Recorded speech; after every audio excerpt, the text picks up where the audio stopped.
రీసెంట్గా మా friend birthday అయితే జరిగింది. అందుకే వాడి బర్త్డే సందర్భంగా అయితే మేము కేక్ కట్ చేయించడానికి మా కాలేజ్లో ఉన్న క్యాంటీన్కి అయితే వెళ్తున్నాము. ఇదే అనమాట మా కాలేజ్ క్యాంటీన్ వచ్చేసి. సో ఇంతకీ మా కాలేజ్ పేరు ఏంటో మీకు చెప్పలేదు కదా.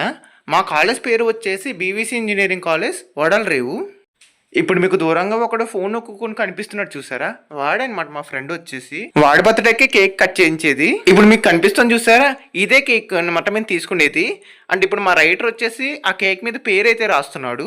ఆ కేక్ మీద ఏం పేరు రాశారు అనేది నేను మీకు చూపించలేను, ఎందుకంటే చాలా విచిత్రంగా అయితే రాశారు. అందుకోసం నేను మీకు దూరంగా ఆ కేక్ ఎలా ఉందని మాత్రమే నేను చూపిస్తున్నాను. ఇంకా చివరిలో మా ఫ్రెండ్ వచ్చేసి ఒక థమ్స్అప్ బాటిల్ తీసుకునగా అదేదో వాడు అర్జున్ రెడ్డి అన్నట్టు ఫీల్ అయిపోతూ వెళ్ళిపోతున్నాడు వాడు. సో మీ బ్యాచ్ లో ఇలాంటి ఫ్రెండ్స్ ఎవరైనా ఉంటే ఈ వీడియోని వాళ్ళకి తప్పకుండా షేర్ చేయండి. అండ్ ఈ వీడియో నేను ఇక్కడితో అయితే క్లోజ్ చేస్తున్నాను. ఇంకొక నెక్స్ట్ వీడియోలో మనం కలుద్దాం.